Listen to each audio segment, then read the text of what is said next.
que nunca esté en caput.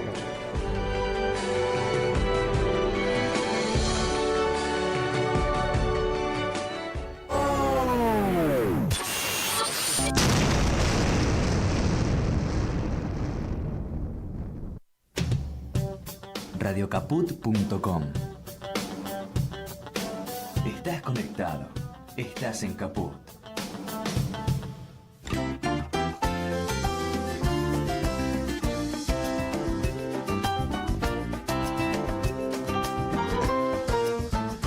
Lo mejor que puedo hacer con mi tiempo es pararlo para sanarme, descubrir a dónde quiero llevar todo y paso a paso. Buenas noches, un nuevo programa de Por Amor al Arte. A ver, sí, ahí está. ¿Está? Bueno, un nuevo programa de Por Amor al Arte, hoy con un invitado especial, Pablo Razuk. Gracias por la invitación. Muy Gracias a contento vos por de estar aquí. venir. Gracias. Bueno, con Graciela, Raquel y Alejandro. Y mi nombre es Eduardo. Vamos a empezar con Alejandro, que nos tiene una historia importante que contar.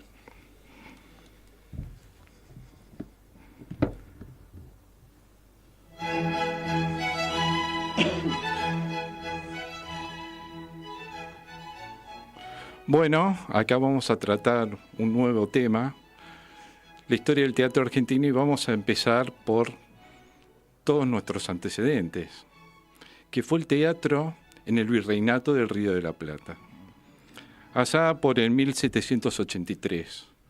Las primeras obras que se trataban eran obras religiosas, clásicos que se traían de España.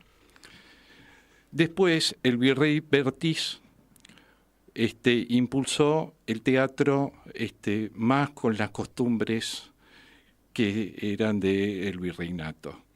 Se estableció el teatro de la Ranchería, que estaba donde son las actuales calles de Alsina y Perú, en el año 1783. Este teatro duró desde 1783 a 1789. La primera obra criolla fue una tragedia de teatro que se llamó Siripo, en 1789. En esa se dramatizaba el tema de los conflictos con los pueblos originarios, ya en esa época. Luego, lamentablemente, ante una celebración, cayó un cohete, un fuego artificial, sobre el techo. Imagínense que en esa época las construcciones eran totalmente distintas a las de ahora. Era de adobe y de paja. Lamentablemente este teatro se incendió y no quedó nada. Después durante un tiempo no hubo teatro, y las características de este teatro fue que, bueno, como no era toda luz a vela, la iluminación era a vela, la escenografía la imaginaban y la explicaban los mismos actores, y esto era financiado por la Iglesia y por el virreinato. Y bueno, esto fue todo por hoy. Ya en otra etapa, ya en otro programa, ya hablaremos del teatro en la época de la Revolución de Mayo y más todavía. Muchas gracias. Gracias, Alejandro, bueno, por esta historia. Y ahora tenemos algo presente que nos va a contar Raquel, qué es lo que está pasando con el arte y con la música en la ciudad de Buenos Aires. Bueno, específicamente con las orquestas infanto-juveniles, el día sábado hicieron un concierto al aire libre en la esquina de Monteagudo y Caseros, en el barrio Parque Patricios. Una de las orquestas que acaban de cerrar, que el gobierno de la ciudad acaba de cerrar. Hay dos orquestas que cerraron sin motivos realmente, sin motivos porque lo del presupuesto es es la verdad, es una mentira porque Sí, no podemos pensar que Irrisorio. es irrisorio porque primero que el lugar no alquila en ningún lugar, sino que se hace en una escuela, el espacio lo brinda una escuela, en un espacio ocioso, en un momento ocioso, que es a la tardecita, cuando terminan las clases, como siempre ha ocurrido.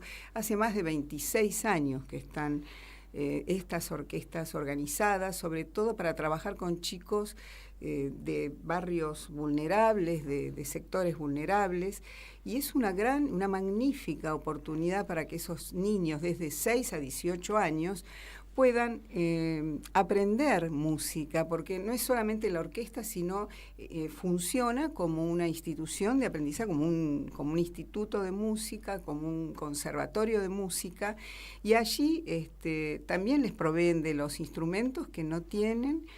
Lo que yo escuché fue magnífico, realmente iba con cierta expectativa, digo, bueno, vamos a ver cómo suena esto, porque son, primero que es distintas ideas, de edades, distintos niveles. Claro. Sin embargo, fue sorprendente, maravilloso. En las redes hay un montón, ¿Cómo perdóname que Sí, en las claro. redes hay un montón de grabaciones, de filmaciones de los encuentros, sobre todo este último. Lo que pasa que, si me permitís, con mucho gusto. lo que hace es apuntar directamente a cualquier visión comunitaria. Exactamente. Digo, todo lo que signifique que la gente se junte a ofrecerse algo y integrarse en comunidad, tener un deseo común, un proyecto común, es lo que atentan ciertos mandatarios, ciertos gobiernos.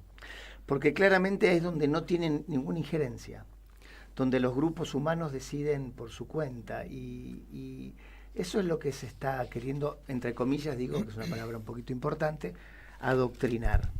Yo he tenido, hago una pequeña anécdota. Por favor. Yo hice y hago una obra que se llama Padre Carlos el Rey Pescador sobre el Padre Mujica, y uno de el primer compañero que tocaba el cello en la obra era maestro de una escuela de chicos con ciertas... La palabra carenciado me hace ruido, por eso no la trato de usarla, con ciertas faltas. Y fue lo primero que el gobierno del anterior Macri apuntó, a horadar todas esas actividades que presuponían el encuentro de la gente en comunidad, para que en comunidad vean cierta fortaleza. Me parece que se repite un formato y una mecánica de horadar lo que nos encuentra. A nosotros nos toca multiplicarnos en estrategia para encontrarnos. Exactamente. Lo que pasa es que desarmar estas orquestas, todo este conocimiento, todo este cúmulo tan importante, este tejido, esta malla, que es algo muy delicado, que no se puede volver a reponer y hacer aunque se interrumpa. Y aparte la tristeza que expresaron esos chicos el otro día, algunos pidieron la palabra y decían, para mí es mi mundo, es mi espacio. En este momento me siento desprotegido, porque yo venía acá. Claro, ellos, además de aprender, de tener una disciplina, porque eso Total. es lo que te da poder leer, aprender a leer, tener una disciplina, tener un orden, tener un sentido con los horarios por el otro, es el trabajo, lo que bien decías vos, comunitario, el encuentro con el otro, y además el poder proyectarse. Porque, Ser por parte ejemplo, de un proyecto es una forma de exacto, proyección. Exacto. Y uno de los chicos que habló dijo, no solo cierran las orquestas, sino que nos roban nuestros sueños. Es extraordinario porque... Y esto es así, lo dijo muy sentido, emocionado, y realmente era lo que se estaba viviendo, ¿no? Que le estaban robando los sueños a los chicos.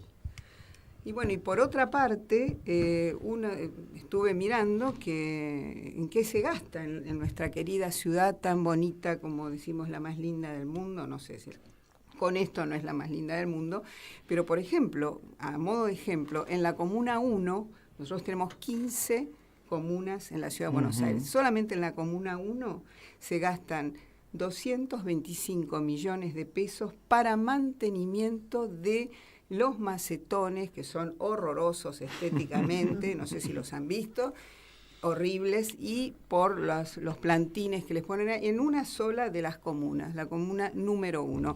Es una barbaridad si uno solamente por el mantenimiento. Además, que aducen de que esos son espacios verdes, y no son espacios verdes. Es una forma de justificar todo lo otro que venden. Es para que es una esta cosa arrebato. inmobiliaria que tienen Claro.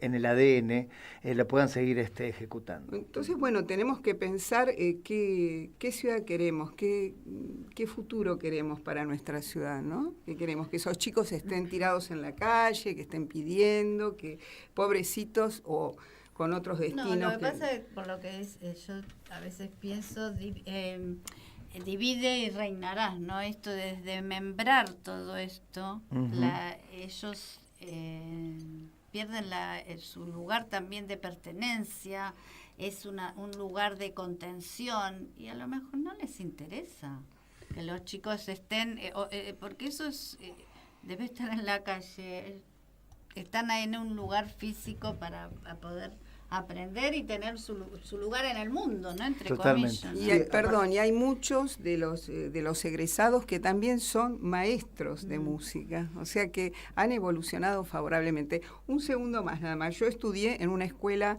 pública que los sábados, la escuela Kennedy, hace muchísimos años, hizo una experiencia, éramos chicos de barrio, el barrio de Versalles, bueno, un barrio también muy común, muy sencillo, y yo tuve profesores que fueron excelentes, que eran todos del Collegium Musicum, Ricardo Gretzer, Gustavo Zamela, Judith Akoski, Denis Alper, era un staff de los más prestigiosos que había en Buenos Aires. Y sin embargo nos formaron y realmente muchos de nosotros hemos tenido un desarrollo interesante con la música y como experiencia de vida, de reafirmación.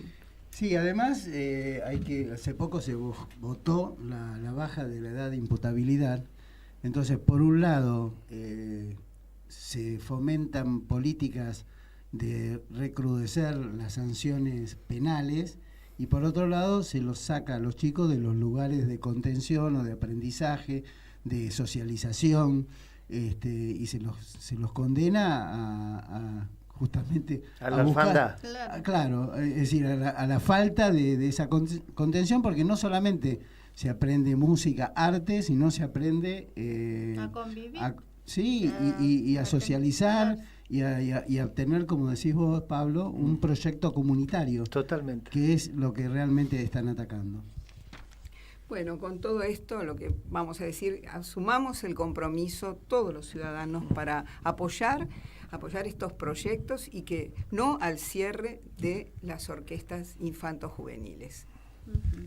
Pronto los vamos a invitar a los chicos, o claro, por lo menos a que a los directivos, a los directores, a los profesores, para que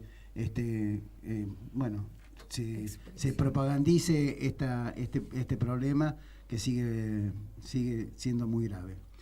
Bueno, y ahora, Pablo, contanos un poco de tu historia y ¿por dónde empiezo? ¿Cuándo empezaste? A ver, yo soy de Rosario. Sí. Y ya hace 30, ya no puedo creer que diga, hace 30 años que estoy acá. Rosario está muy cerca. Está cerca, sí, pero también está lejos. Cuando uno se va, dice, ay, no era tan cerca. Bueno, yo arranqué en Rosario hace muchos años haciendo música, precisamente. Yo soy de la época donde si no tenías una banda de música en Rosario... Ahora, no, perdón, sí. Realmente, sí. Ya decir, es una carta de presentación decir que sos de Rosario, sí. Porque es una categoría en sí mismo, ¿no? Es la playa sí. de grandes y la artistas. Trova rosarina. La trova rosarina. Ahí arranqué yo. La verdad que es sorprendente. Yo he estudiado tuve que hacer una muestra hace muchos años en Rosario, sí. Investigué y digo, pero ¿de dónde viene todo este fenómeno? Que es maravilloso. Yo aventuré teorías que tiene que ver ver. con lo portuario, que tiene, porque se emparenta mucho con Montevideo también, hay algo de similitud en su gente. No somos Buenos Aires, pero tampoco estamos en el medio del campo. Nos llega la misma información que Buenos Aires, pero no tenemos la posibilidad, yo digo como si viviera allá, no tenemos la posibilidad de, porque, a ver, en Rosario no existe el teatro comercial, el teatro nacional, el teatro independiente, claro. Todo es teatro independiente. Claro.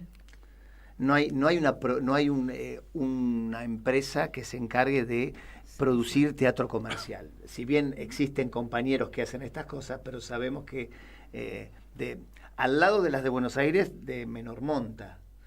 Entonces todo es independiente. Lo que hablábamos el recién. Estado, o sea, la provincia de Santa Fe... Acompaña, sí, acompaña. o en todo caso acompañaba. Ahora Nada. nadie acompaña a nadie, lamentablemente. Pero históricamente lo que es el Instituto Nacional del Teatro, bueno, todo este tipo de movimientos de fomento estaban, pero no dejaba de ser independiente. Porque convengamos que el aporte de estas instituciones lo que hacían era apuntalar cierto andamiaje que lo costeábamos nosotros poniendo lo que hay que poner. Pero es un fenómeno de estudio sociológico importantísimo. Sí, hay algo que muy, pasa, muy hay una particular. ecuación mágica que yo todavía no la termino de... Confluyen muchos inmigrantes de distintas procedencias. Eso iba a decir. Y eso es Me lo que sacaste lo la palabra. enriquece. Yo creo que sí. Sí, porque hay buenas universidades en Rosario y hay mucha gente de los pueblos de alrededor, lindantes, que tienen sus hijos, decimos nosotros los chacareros en el buen sentido, Claro. que van a la universidad. Sí, sí. Y toda esa gente hace a los grupos sociales de la ciudad misma. Entonces se comparte todo. Todos sabemos folclore, todos sabemos tango, todos sabemos bailar alguna chacarera y a la vez podemos hablar de música clásica a los que nos metimos a estudiar. Bueno, partiendo de esa base, yo hacía música, pero no era músico. No sabía en ese momento. Era un actor que había compuesto el personaje del músico. Porque tenía mi banda, Interesante. tocaba, sí, salía, pues hacíamos nuestros recitales, todo nos iba bien, sonaba bien, pero me faltaba algo. Y un día, un mágico día, inolvidable para mí, por sugerencia de una novia, que me dijo, ¿por qué no haces un poco de teatro? Así te soltás un poquito en el escenario. Y dije, voy. Y fui a mi primera clase de teatro con Mirko Buchín, un maestro de maestros rosarino, y a los 20 minutos dije, es esto. Pero como una especie de revelación luminosa. La epifanía. Sí, una epifanía, tal cual, esa es la palabra. Y pasó algo mucho más raro y más loco, que a la hora y media de estar en clase dije, y algún día voy a tener mi propia sala de teatro. En la primera qué bueno. clase yo ya estaba proyectándome Una hablando de visión proyectos. era eso. Sí, y te juro, yo la visionaba una escalera que subía, y mi primer teatro fue una escalera que subía maravilla. en Junín 380, que estuve 12 años. Bueno, ese proyecto empezó después de estudiar con Gandolfo tuviste un claro, montón. pero en Rosario arranqué con Mirko, estuve con Chiqui González, que hay un documental muy interesante ahora que lo recomiendo, La Sociedad del Afecto, con Oscar Medina, que fueron mis grandes maestros de allá, y en un momento ya me faltaba algo más. Y entonces empecé a estudiar con Fernández, venía una vez Con por Fernández, semana. ¿no? 2 años vine una vez por semana. Y dije, bueno, ya está, no puedo más estar arriba de un Urquiza o de un Chevalier. Me vengo. Y me vengo no de venganza, sino que me vine y me instalé, y después empecé con Gandolfo, después pasé por lo de Julio Chávez, por Luis Romero, y ahí ya automáticamente, lo que charlábamos antes del programa, automáticamente llegué. No me alcanzaba con estudiar, ya me puse a trabajar, ya me puse a generar cosas. Pasó una cosa muy simpática. Yo trabajé con Badía, en Badía y Compañía, Mirá. en la última etapa que estuvo con el programa Al Aire. Hacía un personaje humorístico. El doctor Cusar se llamaba. Y el productor, hablando de los rosarinos, mira, me hiciste acordar, me dice, ¿vos de dónde sos? De Rosario. ¿Puedo decirme las palabras, no? Sí. Me dice, ¿de dónde? Uy, cagamos. No. ¿Por qué? Digo, sí, porque hoy estás acá, el año que viene sos mi jefe y dentro de 4 años estás dirigiendo el canal. Me dice. Sabía, ¿eh? Bueno, la verdad es que Buenos Aires me ha tratado bastante bien. Acá me casé, acá tengo mis 2 hijos porteños, y no he dejado de trabajar porque yo sostengo sostengo en clase una frase que es de Roberto Ar, que es lograr las cosas por prepotencia de trabajo. Y también porque les digo a los chicos, si no te la dan hay que inventártela. Entonces, cuando no he tenido esa propuesta, salí a hacer mis personajes, porque me gusta mucho la historia. Sí. Entonces me gusta estudiar historia y me gusta el teatro, entonces dije, bueno, vamos a juntar a las novias y hacer una fiesta común y ahí salieron el primer unipersonal, que fue el de Severino y Giovanni. Severino, la otra historia. Después hice Padre Carlos, el Rey Pescador de Mujica. Después, pero en el medio hice a Germán Abdala. Hice a García Lorca también. Y después, después el Camino de la Fuente, después de Abdala el Camino de la Fuente. Y ahora estoy, bueno, en el medio hice algunos otros personajes, pero no unipersonales. Y ahora estoy con Gloop, que es la última criatura, la fuimos a ver. Para romper un poquito lo que venía haciendo. Porque mirá lo que pasó. ¿Puedo hablar, no? ¿Estoy bien? Sí, Vos me preguntaste, sí, contanos. No. Agarro la moto. Bueno, ahora habla de... Contanos un poco de Gloop. Es tu espacio. Porque yo venía haciendo todos estos personajes históricos. Y en una semana me propusieron, esto es para contar, es para hacer un stand-up. Me propusieron 3 obras para hacer. Atahualpa Yupanqui, Favaloro y Mariano Moreno. Uno más lindo que el otro. Pero dije, pero voy a terminar siendo el Villiquen, si me la paso, si me van a llamar siempre para hacer personajes históricos. Sí, los guardé todos en cajones, diciendo, en algún momento los haré. Tengo ganas de andar por otro lado, tengo ganas de reencontrarme con Rosario, que yo hice allí una obra que se llamaba Litófagas, que la hice 7 años, con Oscar Medina y con Pablo Palavecino, que es un hermano de Las Tablas, que nos fue fantástico, que era del absurdo.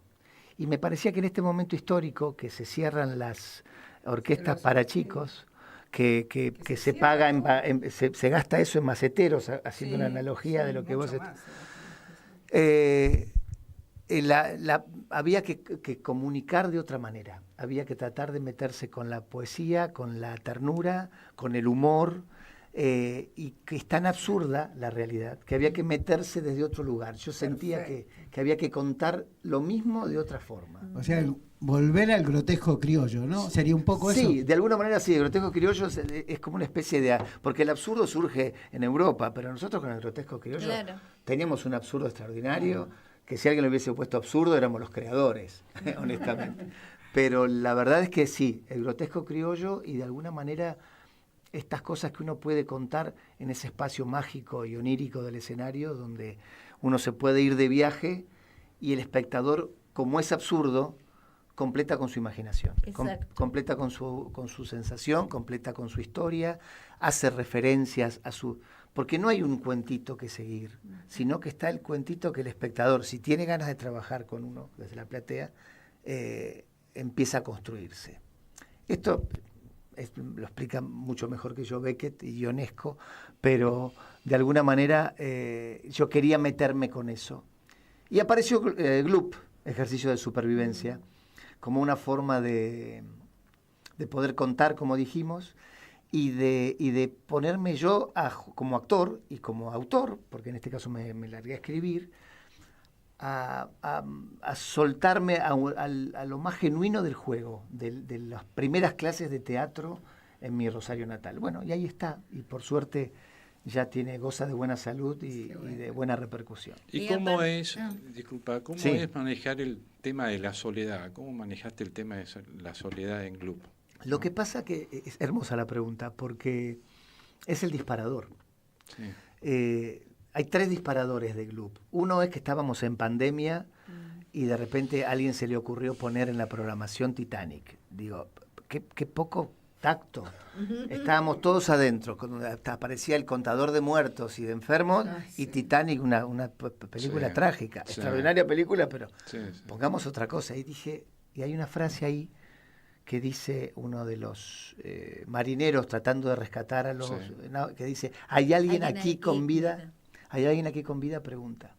Y esto disparó una serie de imágenes que después lo llevé a papel y lo transformamos en el texto definitivo de Gloop.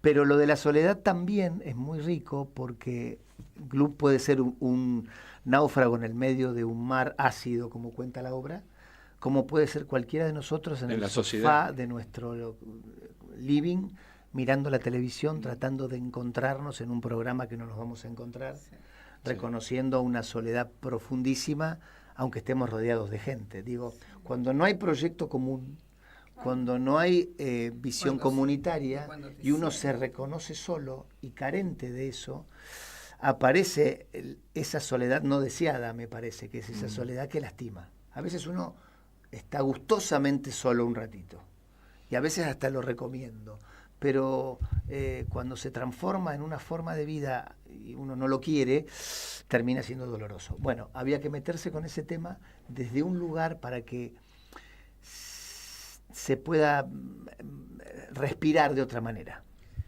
No recuerdo si fue Paco Urondo que decía, tengo una soledad tan concurrida. Qué buena frase, no la conocía, qué buena frase. Nosotros la vimos un club y muy rica en imágenes. Primero para mí es una clase maestra también, ¿no? De actuación. Acá vine a levantarme el ego. Yo. No, yo fui con él. Sí. Y le decía una clase maestra porque hay que estar, porque transmitías todas las sensaciones, ¿no? Hasta los fantasmas. Hasta los pájaros, era el fantasma, yo sentía como fantasmas internos eran, ¿no? Y la verdad la parte audiovisual, la dirección también. Yo tengo ganas de ir a verla. Bienvenidas. Ellos estaban, pero después no pudieron ir. Yo me la perdí porque cometí el error de darme 3 vacunas en un mismo estaba día enfermo. y no me podía levantar. El ABC, No me podía el ABC levantar. del siglo XXI. 3 vacunas al mismo día está prohibido.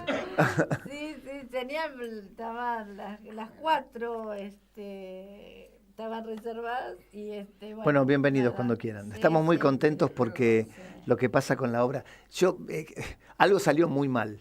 Pasá el chivo, ¿dónde Sí. está el horario? Todo. Sí. Algo salió muy mal porque dije, pues quiero hacer una obra porque siempre que hago obras mías, tengo mucha gente, bienvenida gente, mayor de 50, 60.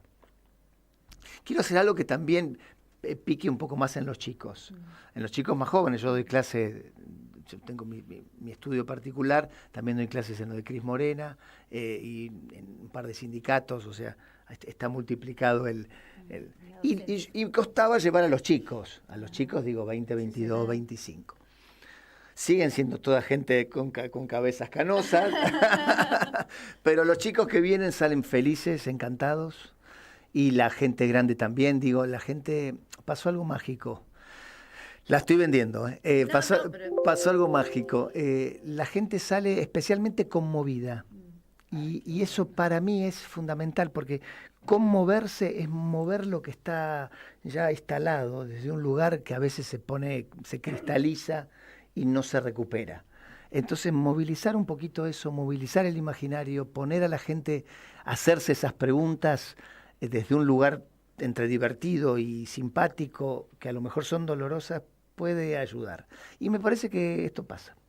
Así que la tarea está cumplida. Estamos los viernes. Te leí el pensamiento. Estamos los viernes, 20, 30 horas en el Crisol. El Crisol es una sala muy linda que queda en Malavia 611, que es propiedad de Martín Ortiz, que es el director del club. Acá hay un grupo, yo estoy solo en el escenario, pero hay un grupo muy grande de gente. Tu hijo, ¿no? Mi hijo se acaba de incorporar como técnico. Muy lindo, muy bien. Sí, que vaya haciendo las primeras armas. Claro. Ya que se dedica a esto, que aprenda otras cosas desde ya. Como la música es la composición original de Marbel Vázquez. El diseño de escenografía y vestuario, yo metí mano en todo porque tuve toda la pandemia para pensarla, pero ellos son los que capitanearon cada cosa. Está Cecilia Honorato, el diseño gráfico, que ahí estoy viendo la gráfica, está Pablo Vega. Y como decimos siempre, con Martín logramos una comunión, como una unión muy, muy importante, porque él ha sido muy respetuoso de mi idea y yo he sido muy respetuoso también, porque cuesta mucho. Eso te iba a preguntar. Venir con la idea, claro. todo armado. Y después, ¿cómo lo haces? ¿No? Y aparte que te diga, esto hay que sacarlo. Ay, ¿Cómo lo Porque vos, es difícil, porque vos también sos director. Sí. Y es difícil también Sí, aceptar. sí, pero uno entiende, después de un tiempo largo, Sí. que uno de verdad está libre adentro cuando deja que otro lo mire. Claro. Porque si estás adentro y afuera, primero, no estás en ninguno de los dos. Y no estás 100% jugando con todo lo que tenés para jugar adentro si no soltás la dirección. Entonces, apareció un amigo, compañerazo, que está ahí afuera, al que yo le confío completamente su criterio. Y cuando tuvimos diferencias, como decimos, tuvimos un hijo de los dos. Claro. Y le dimos forma y ahí está, los viernes 20:30 en el Crisol. Perfecto. ¿Y clases dónde das? Ahora estoy abriendo mi seminario, estoy dando seminario de 2 meses, porque una de las cosas que perdimos, antes los talleres siempre eran anuales. Claro. Y hemos notado que a la gente le cuesta comprometerse a largo plazo. Todo esto de la inmediatez que también hincha a los quinotos. Todo tan fugaz, dice el termo. Sí, y más que nunca, No, donde son parece, tiempos. uno dice, bueno, son 3 meses, hoy 3 meses, como si fuera un montón. Sí. Y la verdad es que, Son 8 clases. claro, O en ese caso son 12, pero es Claro, nada. y el ejercicio de la perseverancia es lo que... La disciplina no es solamente ser rígido en cosas, Claro, es la consecuencia de sumar. Del orden. De, también. claro. Bueno, el teatro no se aprende como la matemática, que un día se aprenden las tablas. Las cosas van cayendo y asimilándose cuando llega el momento. Entonces, si lo pensás yo siempre digo en clase, si estás pensando en cómo termina, no estás viviendo el presente, porque estás proyectado en el futuro. Viví en el momento ahora y fíjate qué te pasa ahora. Cuando la gente vive el presente, deja de pensar en lo que tarda su seminario, claro. y hasta después te pide un mes más. Entonces digo, son 2 meses, con la posibilidad de que si queremos extendemos. Ahora arranca el 13 de abril. ¿Ahí en el Crisol? No, Ah. arranca en otro lado porque el Crisol el día que yo puedo, estaba ocupado. Va a ser los lunes de 19 a 22 horas en un lugar que se llama Subcu, que queda en la calle Quintino Bocayuba 876. Del amigo Marcelo Cotton, que es un autor sí. de cine Sí. y televisión y Que, teatro. a ver, decime que... Volverlo a repetir. Es Queda interesante. en Quintino Bocayuba Sí. 876, los lunes de 19 a 22. Arranca el lunes 13 y termina el primer lunes de junio, en primera instancia. Y después me voy en junio, si sale todo bien y los astros se acomodan y nadie tiene una bomba atómica, me voy a España. España. Ya estuviste en Ya España, ¿no? estuviste, ¿no? Sí, yo hace 10 años que estoy viajando 1 o 2 veces por año. ¿La llevaste el grupo a España Sí, en octubre? estrené allá. Ah, El fenómeno claro. de los argentinos Sí. en España, Y aparte ¿no? Qué recepción. primero nos temen. Lo primero que pasa que Y dice, le sacan el ojo con este. Cuando ven que somos honestos, después aparece cierta admiración, pero que tiene que ver bien ganada, porque ellos lo saben, y yo lo puedo decir así sin soberbia. Nosotros hemos, en términos de puesta en escena, de actuación, de dirección, estamos como 2 o 3 pasos adelante. Entiendo yo torpemente que tiene que ver con los ecos del franquismo y lo que ha costado que las cabezas, los corazones y qué sé yo puedan ayornarse a otras cosas. El argentino, hay una teoría, estoy abriendo todas las puertas juntas, Sí, pero buenísimo, no. hay una teoría que yo sostengo y es que precisamente como tenemos una crisis cada 10 años, tenemos que reciclarnos nosotros. Claro, ese ejercicio. Para salir. A ver, teatro abierto surge en Argentina Claro. como una necesidad de protesta. Claro.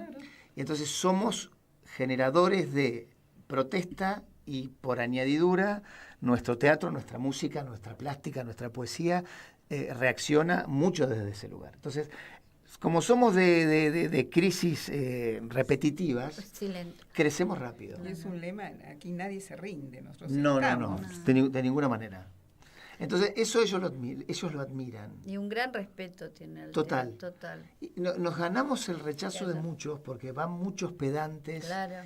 y muchos chantas. Claro. Fueron desde siempre. Claro. Como siempre. Sí. Pero cuando primero te miden, yo lo veo tan claro porque el español es concreto, es 2 por 2, 4 y se terminó. Sí. No hay metáfora.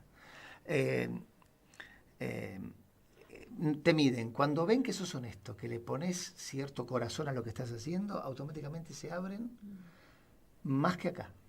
Lo digo con cierta pena. Somos un poquito... Ay, ¿por qué estoy diciendo? ¿Por qué me metí acá? No, pero Salí de ahí, maravilla. esto es espacio, así que esto está todo... Porque, viste, cuando alguien te da mucho algo, lamentablemente pensamos, ¿este por qué me da tanto? Claro. ¿Se entiende? Desconfiado. Sí. La desconfianza del argentino, ¿no? Sí, y es una pena porque hay gente que tiene ganas de dar y a veces da menos por miedo a que el otro piense que... Claro. Se arma una especie de círculo vicioso que no termina de comunicar. Bueno, en España me pasa a mí que yo me siento libre de eso Qué bueno. y puedo jugar desde otro lugar. O sea, sin quizás pretensiones más altas, un poquito más bajas, puedo decirlo, que no me maten los amigos y amigas gallegos, No, pero con la tranquilidad de que es lo que está pasando y se percibe, se asimila desde un lugar absolutamente genuino. claro, porque no solo vas a Madrid, sino fuiste a Huelva, A Barcelona, y en a Málaga, o sea, distintos que San también Sebastián. son San Sebastián, que son otras idiosincrasias, Y ¿no? ahora en junio, ¿dónde vas y qué vas a hacer? si sale todo bien, porque todavía no está confirmado, voy a Madrid a dirigir una comedia, sería la 6ª obra que dirijo allá. Voy a llevar Gluck de nuevo, que fue pensada Sí. para estrenarse en Madrid, porque hicimos acá 2, 3 funciones el año pasado para engordarla, Sí. pero Qué se bueno. estrenó allá. Y voy a hacer 2 funciones, si sale todo bien, del Camino de la Fuente, que es un qué homenaje a lindo. Federico García Lorca. Pues Para- 90 años. Se cumplen 90 años este año del asesinato. Sí. Entonces me parece que es un... Y seguramente voy a hacer funciones este año, ya les voy a avisar, para no mezclar. Claro. Vamos a hacer funciones del Camino de la Fuente más Hermosa. cerca de la fecha. Qué Es maravilla. una Muy maravilla, linda. otra sí. clase de teatro. Sí, sí. Y puesta ¿Viniste? ¿La viste maestra. vos? Sí, sí, en el Teatro fuimos. Roma. Sí, en Claro, el Teatro claro. Roma. Nosotros Sí. somos de Avellaneda y fuimos. Y aparte, la apuesta de Camino de la Fuente fue maravillosa. Sí. ¿No? Teníamos dudas. Innovadora, innovadora en ver en Teatro Roma no la voy a espolear, pero muy interesante. Toda la opuesta, muy interesante. Sí, teníamos la dudas verdad. porque por la característica Que de la obra, claro. que es muy intimista, el Teatro Roma es majestuoso y enorme, a ver si se lograba. Y la verdad que se logró. Sí. Y es una tranquilidad también, porque bueno, entonces se puede llevar a cualquier lado que esto también funciona. Claro. Aparte diste clases también, ¿no? Hacías como máster, hiciste ¿A dónde? en España. Sí, yo viajo seguido a ver, doy por lo general mi seminario, el de entrenamiento para actores, y también suelo ir a un lugar que se llama Central de Cine, que es una escuela de actuación frente a cámara. Ya fui 6, 7 veces, ahora en mayo no, pero seguramente si sale todo bien en octubre iría de nuevo. Bueno, vamos a ver, toco madera, No, todo, nada, todos sí. son proyectos para seguir en movimiento. Contanos un poco de tu teatro, del Corintio. El Corintio, que cerró ahora. Ah. Hace 1 año y medio lo cerramos, después de 24 años. Wow. Sí, Fue muy especial para vos, ¿no? Oh, porque mi casa. porque quiere decir, el lugar que se hizo era un lugar que se iba a demoler, puede ser. Ah, sí, mirá cómo sabes la historia. Y El- vos lo rescataste. Era con mi compañera, con Marcela, era una casa que tenía fecha de demolición, Ah, que no tenía un solo cable, no tenía un solo ¿Acá? caño. Junín, Junín. Junín 380, Junín y Corrientes, donde después fue Lópalo. Ah, mira. Era una casa que le iban a tirar abajo y yo la convencí a la dueña que me la alquile. Y le fuimos haciendo de a poco cosas y sacando paredes y puliendo los pisos a mano y pintando y arreglando y poniendo y prueba y error, aprender lo que nos faltaba, albañilería y excepto gas, nos metimos con todo. Y después de 12 años, estuvimos 12 años ahí y funcionaba muy bien. De hecho yo le terminé escribiendo una obra. La primera obra que escribí se llamaba Memorias de una pieza, que era precisamente cuando yo hice los papeles para escribir el teatro en Proteatro, me hice del catastro. Entonces averigüé. Y había sido casa de una familia de italianos de la primera corriente migratoria. Después fue casa de una familia de polacos judíos ortodoxos. Después de italianos de la segunda corriente migratoria. Después fue fábrica de delantales y manteles. No, después de mayólicas, donde se hacían las mayólicas, los Sí, azulejos sí, sí, esos sí, del sí. subte. Después de delantales y manteles, después fue prostíbulo Mirá. y después fue casa tomada. En un momento había 12 familias viviendo ahí. Por eso, lamentablemente, la gente sacaba los caños de las paredes para venderlos. Desmantelaron todo. Claro, porque sobrevivían con lo que... Bien, o sea, la tercera corriente migratoria también se puede decir, porque había de gente de todo Latinoamérica. Entonces, con esto hay que hacer una historia, dije. Entonces, escribí una obra sobre la casa, Memorias de una pieza, donde los espectadores tenían dos frentes y veían todo el tiempo lo que pasaba en un presente absoluto y fantasmitas de cosas que la casa recordaba. Bueno, de ahí, de 12 años de ahí, nos fuimos me asocié con Raúl Garavaglia, otro hermano de la profesión, y estuvimos 8 años en Mario Bravo y Valentín Gómez, y después casi 4 años en Charcas y Anchorena, donde cuando hubo que renovar el contrato, dijimos, bueno, 24 años es una buena fecha para descansar un poquito, y bajamos la persiana, pero hay un perfume que está dando vueltas de una posible reapertura en otro lado. Vamos a ver. Con el mismo nombre. Y sí, porque... Contanos por qué Corintios. Eso todo tiene historia. Todo tiene remite historia. a- Sí, pero a la no. Grecia. Sí, pero no. ¿No? Sí, te voy a desilusionar. Yo le llevo 11 años a mi hermano Cristian, somos únicos, o sea, no hay otros, nosotros dos, por lo menos que sepamos. Legal. Entonces, cuando yo me fui, mi hermano se ponía muy triste, porque yo me iba y era muy chiquito. Y yo a él, que se llama Cristian, le fui deformando el nombre. Cristian, Quiquito, Cotitio, Corintio. Y un día le empecé a decir Corintio. Y cuando lo estaba despidiendo, le dije, el día que abra un teatro le voy a poner Corintio Teatro. Con CAE, ¿no? Con K. Acá. Qué linda Y, historia. y entonces se llamó Corintio Teatro. La gente piensa que tiene que ver con ¿Qué los fue? dórico, jónico y Claro, corintio. El canal de Corintios. Yo no quiero pincharle globo a nadie, pero la verdad es que tiene una cosa más familiar. Qué lindo, Sí. hermoso. ¿Y qué te iba a decir? Y padre Carlos, que fue bellísimo. 12 años. 12 años. Y ahora hay 2 funciones posibles por hacerse Ah, en breve. ¿sí? Ah. Sí, porque ahora se cumplen el aniversario también del asesinato de Carlos. Es una obra que a mí me ha dado, la obra que más me ha dado en la historia. Sí. Porque me ha llevado por todo el mundo, me ha llevado hasta Francia, Roma, ¿no? Estuve en Roma, estuve con el Papa, e íbamos a hacer una función en una carpa que habían conseguido ya para nosotros, ya estaban las luces, todo, ya había 200 seminaristas que iban a venir, de hecho tengo la foto. Pero fue justo en el 2015, en el cambio de gobierno. Y nosotros viajamos a la despedida de Miguel Ángel Estrella en la UNESCO. Él nos llevó, muy loco y muy triste, porque nosotros viajábamos para que nos había convocado él y a él lo habían mandado de vuelta ya. Entonces nos cruzamos en el avión y él nos llamó para ver la obra allá y él no la pudo ver allá, la terminó Claro. viendo acá. Bueno, pero ya que estábamos ahí, yo había arreglado en ese momento estaba Guillermo Moreno Ujú. y habíamos arreglado para ir a hacer una función ahí y cuando 20 días antes de viajar dijeron no, ya está. Todo lo que estaba programado del gobierno anterior, en protocolo y ceremonial, está en un cajón bajo 7 llaves. Así que no se va a hacer. Así que nos quedamos con las ganas. Es más, nos llevó Karcher, el asistente de Francisco, me dice, ¿ves esa carpa que está doblada ahí? Bueno, esa carpa iba a ser para ustedes. Claro. Una carpa blanca enorme, que entraban 500 personas y íbamos a hacer la función para el Papa. Bueno, estuvimos en el Vaticano, estuvimos en la UNESCO, en París. Fuimos la primera obra de teatro que se hizo en la UNESCO. Mágico, ¿eh? Sí, eso, contanos. Y había 400 y pico agregados culturales de todo el mundo. Mozambique, Dinamarca, Nueva Zelanda. Y yo decía, pero nadie tiene traductor. Nadie va a entender un carajo de lo que está pasando. Sí. Aparte, argentino, peronismo, lunfardo. ¿Qué van a entender? Bueno, no zumbaba una mosca en la función.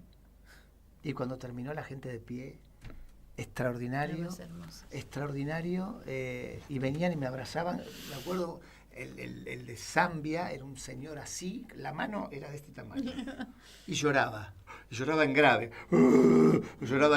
y viene y me abraza. Y le digo a la traductora, que era una peticista así japonesa, que hablaba, era graciosa, porque era chiquita, era japonesa y hablaba argentino mejor que yo. Y le digo, preguntale qué entendió. Y entonces le pregunta y dice, nothing, emotion. Nada, eso. Entonces dije, bueno, otra ratificación. El teatro no es solamente lo que se dice, sino lo que se genera en el escenario y se transmite al espectador.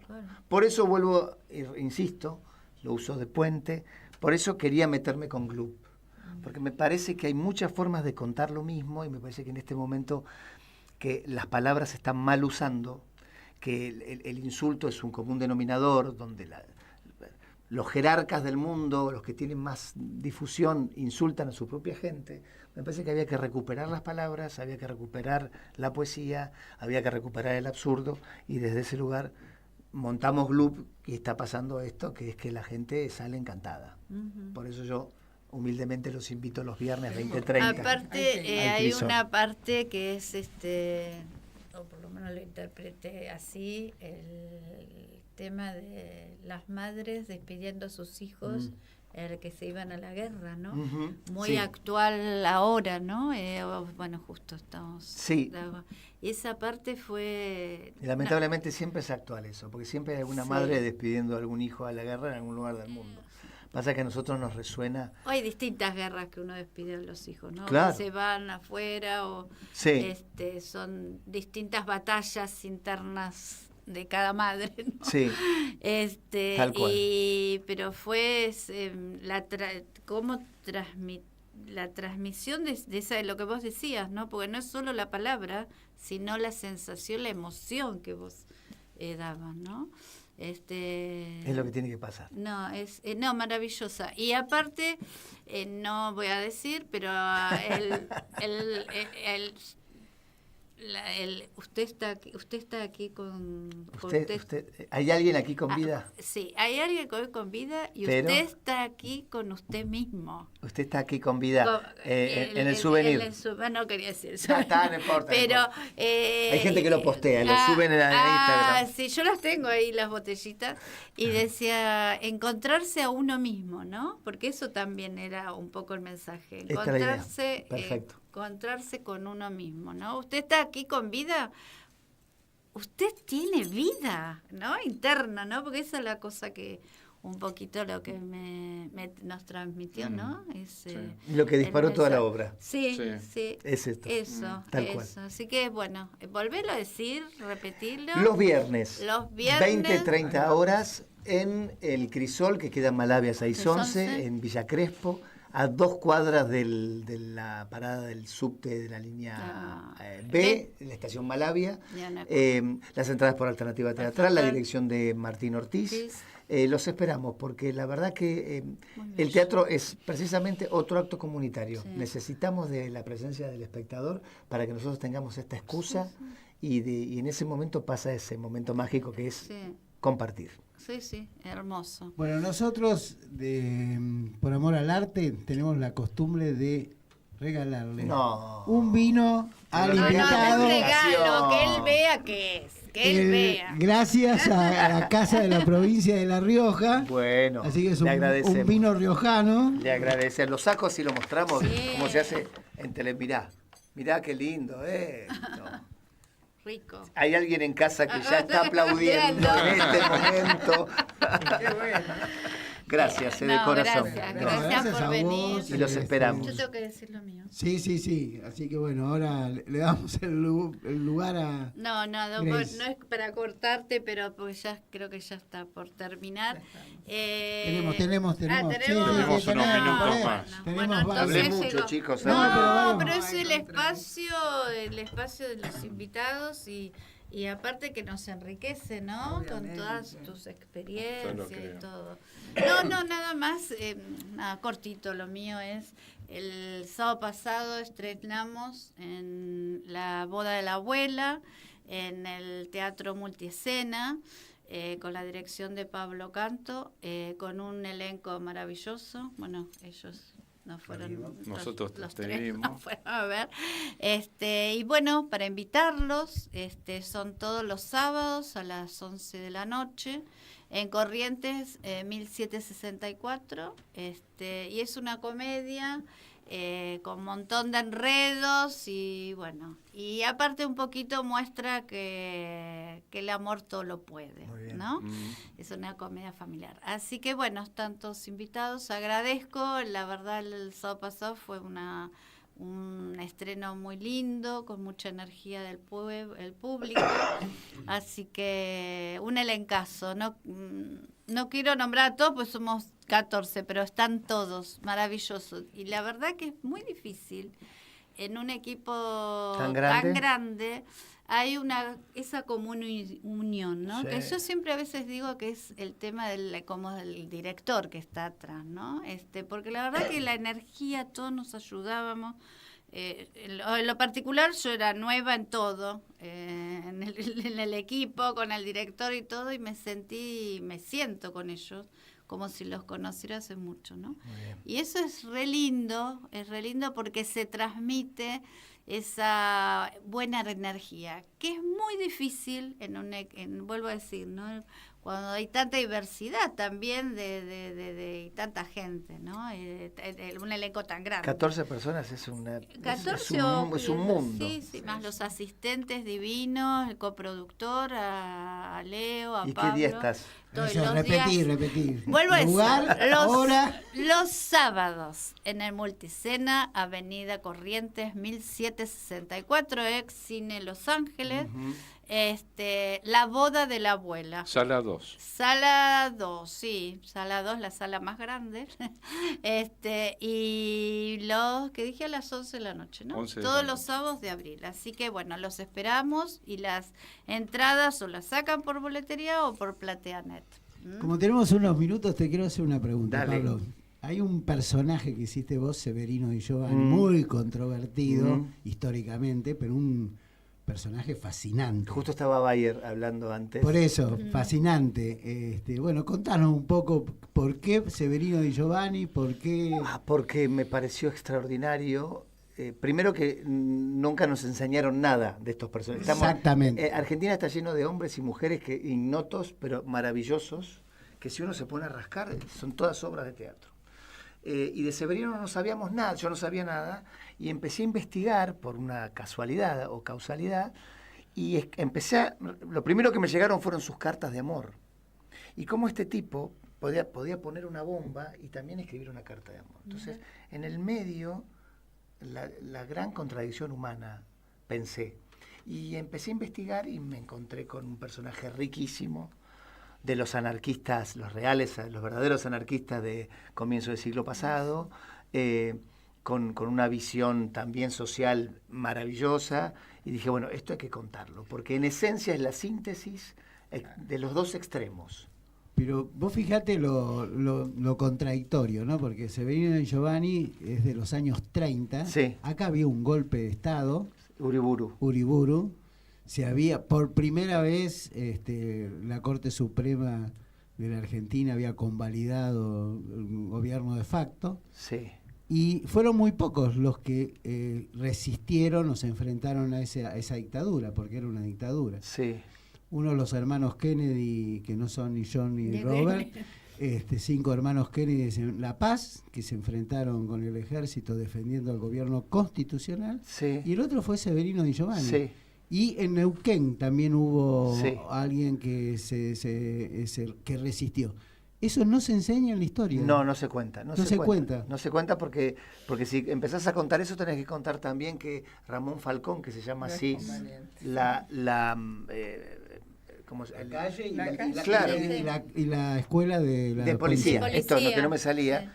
Fue uno de las primeras masacres que se hicieron precisamente en una marcha anarquista. Bueno, si empezamos a rascar, hasta hay que cambiar los nombres al 80% de las calles. El otro personaje anterior a Severino fue Simón Radovisky, que también... Que Severino, me señalo yo, que Severino lo quiso ir a liberar en Ushuaia y ahí casi lo matan. Ahí lo descubrieron y pudieron frenar, liberarlo, pero Radovisky, que fue el que le metió la bomba en el coche. Que mata, Varela, lo mata a Ramón Falcón. A Falcón, ahí está. Falcón. No, O es sea, una historia divina. Y el que más estudió todo esto fue Bayer. Y Simón Radovisky, que yo soy abogado, se enseña en la Facultad de Derecho como uno de los casos del positivismo, porque el fiscal en su acusación lo describe con los rasgos, en ese momento, los rasgos de un criminal nato. Sí. Y por otro lado, en esa época la mayoría de edad era los 21 años y tuvieron que traer al padre de Radovisky para reafirmar que tenía menos de 21 años. Claro. Porque si no le hubiera tocado la pena de muerte. La pena de muerte. Lo mismo que a Severino. Exactamente. Lo que pasa es que como era menor de edad, no pudieron aplicarle la pena de muerte. Exactamente. ¿Viste la carta que escribe, la nota que hace Roberto Art sobre el fusilamiento? Sí, es sí, extraordinaria. Es extraordinaria. Memorable. Yo no me acuerdo ahora, pero hace el detalle de cómo fue todo el montaje, la puesta en escena del fusilamiento de Severino, y es maravillosa. Y ahora, volviendo al teatro, ¿cómo hace uno esos personajes tan fuertes? ¿No? Yo digo que, como bien decía acá, se me fue tu nombre. Grace, perdóname. Como decía Grace recién, a mí me gusta trabajar la construcción de esos estados emocionales que yo intuyo que el personaje puede llegar a tener. Después el instrumento, el cuerpo, lo cuenta de la manera que lo cuenta. Yo primero trato de entender cómo se puede sentir en términos de emoción. Investigo por ahí, investigo qué haría, cómo haría. Me meto, a ver, como me gusta mucho la historia y empiezo a imaginar, me empiezo a ubicar en esos momentos. Entonces hay algo ahí del juego de qué me pasa con este tipo, qué me pasa con esta tipa, qué me pasa ante este hecho. Y entonces naturalmente uno empieza a encontrar su respuesta, que no sé si es la que corresponde. Ahora, lo que sí pasa en el espectador, más allá de que se pueda ver o no, porque yo no soy parecido a Mujica, ni soy parecido a Severino. Pero eras. Pero la gente decía, Sí. no soy parecido a Federico García Lorca, pero ¿por qué? Porque lo que pasa en el escenario, a mi entender, debería vibrar en una frecuencia que el espectador crea más allá de lo que ve. Claro. Porque lo hace vibrar a él como espectador, el que expecta lo que está pasando. Bueno, no sé si me puse muy técnico. No, pero aparte es una cosa orgánica, ¿no? Hay que enojarse en serio. Claro. Hay que enamorarse en serio. Hay que tener la contradicción en serio. Y cuando uno en serio, este gesto que estoy haciendo ahora, yo no estoy pensándolo. El instrumento encuentra el camino para contarlo. Bueno, muchísimas gracias, Pablo. Ahora sí ya tenemos que ir entregando. Gracias a ustedes. No, a ustedes. Maestro. Y la frase final que siempre cerramos.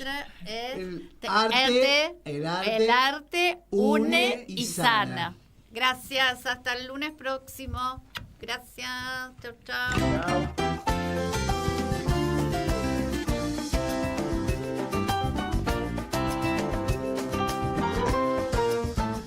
Lo mejor que puedo hacer con mi tiempo es pararlo para sanarme, descubrir a dónde quiero llevar todo y paso a paso animarme a hacer. Con el ruido de la prisa yo me pierdo, angustio pasos, reclamo al viento, una caricia, un buen beso y una risa. Detiene el tiempo, ya estoy aquí. Sobran motivos para ser felices, ser vivos, disfrutando el propio camino con lo que tiene y vendrá. No hace falta tanto, detente un rato y mira qué cosas tiene tu vida que las harías eternidad. Lo mejor que me pasó fueron tus ojos, almendra dulce, regalo el cielo, un instante en tu mirada es de fuego y en este juego me quiero quedar. Lo mejor que puedo hacer con mi tiempo es pararlo para sanarme, descubrir a dónde quiero llevar todo y paso a paso animarme a hacer. Sobran motivos para ser felices, ser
vendrá.